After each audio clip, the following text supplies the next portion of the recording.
दोस्तों भारत और वेस्टइंडीज के बीच दूसरे टेस्ट मैच के तीसरे दिन जब वेस्टइंडीज के बल्लेबाज बहुत ही ताबड़तोड़ बल्लेबाजी कर रहे थे, जब छक्के चौके लगा रहे थे और वेस्टइंडीज की टीम ने लगभग वापसी तय कर ली थी, लेकिन तभी रविंद्र जडेजा ने अपनी घातक और खतरनाक गेंदबाजी से वेस्टइंडीज के बल्लेबाजों को एक के बाद एक पवेलियन भेजना शुरू कर दिया। और जडेजा को देखकर रविचंद्रन अश्विन, मोहम्मद सिराज और मुकेश कुमार भी कहां पीछे रहने वाले थे और कर दिया बहुत ही बड़ा कारनामा। दोस्तों एक समय पर वेस्टइंडीज की टीम ने मुकाबले पर पकड़ जमा ली थी, लेकिन जडेजा और अश्विन की खतरनाक गेंदबाजी के बाद एक बार फिर से वेस्टइंडीज के घुटने टिक गए हैं। दोस्तों वेस्टइंडीज और भारत के बीच खेले जा रहे दूसरे टेस्ट मैच के तीसरे दिन की पूरी हाईलाइट हम आपको इस वीडियो में बताने वाले हैं। लेकिन उससे पहले अगर आप भी मुकेश कुमार, रविचंद्रन अश्विन, जडेजा और मोहम्मद सिराज को एक बेहतरीन गेंदबाज मानते हैं तो कमेंट में अपनी राय जरूर दें। दोस्तों भारत और वेस्टइंडीज के बीच खेले जा रहे दूसरे टेस्ट मैच का तीसरा दिन लगभग भारत के नाम ही रहा और भारत ने बहुत ही अच्छी गेंदबाजी की और वेस्टइंडीज के 5 विकेट गंवा दिए। तो दोस्तों जब तीसरे दिन का खेल खत्म हुआ तो वेस्टइंडीज की गेंदबाजों ने पहले तो भारतीय टीम को 438 रन पर ऑल आउट कर दिया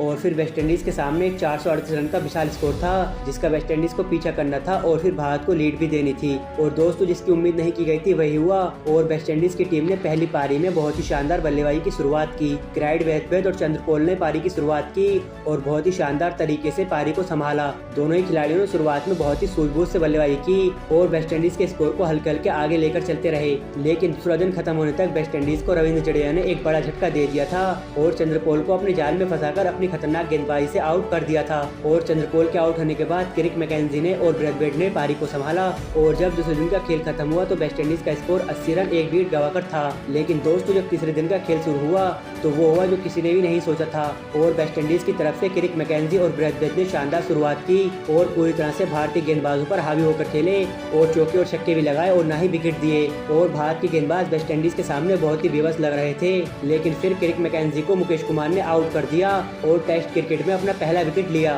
मुकेश कुमार ने बहुत ही शानदार इनस्विंग गेंद डाली और मैकेंजी उसे समझ नहीं पाए और ईशान किशन को कैच दे बैठे और मैकेंजी 32 रन बनाकर पवेलियन लौट गए। और दोस्तों इस समय तक वेस्टइंडीज का स्कोर 170 रन था और वेस्टइंडीज का सफर यहाँ से बहुत ज्यादा मुश्किल लग रहा था, लेकिन ब्रैथवेट ने बहुत ही शानदार बल्लेबाजी की और भारत के गेंदबाजों के साथ बहुत ही अच्छा सा खेले। ब्रैथवेट एक के बाद एक क्लासिकल शॉट लगा रहे थे और गेंदबाजों को मजबूर कर रहे थे अपना बेस्ट देने के लिए, लेकिन भारत के गेंदबाज ब्रैथवेट के सामने बहुत ही बेबस दिखे और फिर ब्रैथवेट का साथ ब्लैकवुड ने दिया और दोनों ने ही बहुत शानदार बल्लेबाजी करना शुरू कर दिया। लेकिन इसी बीच ब्रैथवेट को रविचंद्रन अश्विन ने क्लीन बोल्ड कर दिया और ब्रैथवेट रविचंद्रन अश्विन के जाल में फंस गए और बोल्ड आउट हो गए। जहां ब्रैथवेट अपना अर्धशतक पूरा करने के बाद शतक की ओर बढ़ रहे थे, लेकिन यहां पर ब्रैथवेट को रविचंद्रन अश्विन ने आउट कर दिया और ब्रैथवेट 75 रन बनाकर पवेलियन की तरफ लौट गए और वेस्टइंडीज को 157 रनों पर 3 बड़े झटके लग चुके थे और यहां से वेस्टइंडीज का सफर और भी ज्यादा मुश्किल हो गया था। और अब मैदान पर ब्लैकवुड और एलेक एथनाजे थे और एलेक एथनाजे बहुत ही शानदार फॉर्म में लग रहे थे और बहुत ही बाउंड्री लगा रहे थे,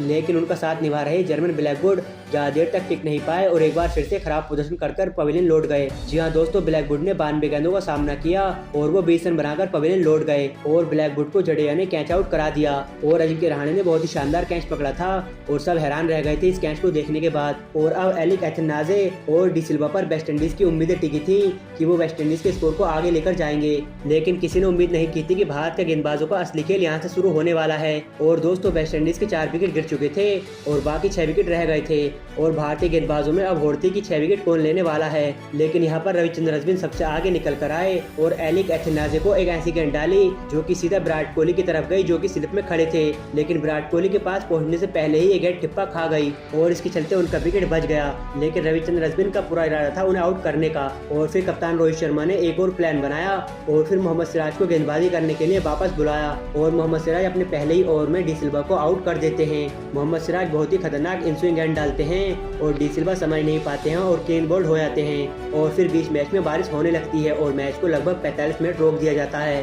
और फिर बारिश के बाद मैच शुरू होता है और भारतीय गेंदबाज अपनी खतरनाक गेंदबाजी दिखाते हुए नजर आते हैं और क्रीज पर एलेक एथनाजे और होल्डर होते हैं और भारतीय गेंदबाज कहां वेस्टइंडीज को अपने सामने टिकने देते हैं और 250 रन से कम स्कोर पर ही वेस्टइंडीज को समेट देते हैं और इसमें सबसे बड़ा हाथ जडेजा और अश्विन का रहा और मुकेश कुमार और सिराज ने भी शानदार गेंदबाजी की। तो दोस्तों इस तरह की थी दूसरे टेस्ट मैच के तीसरे दिन की हाईलाइट।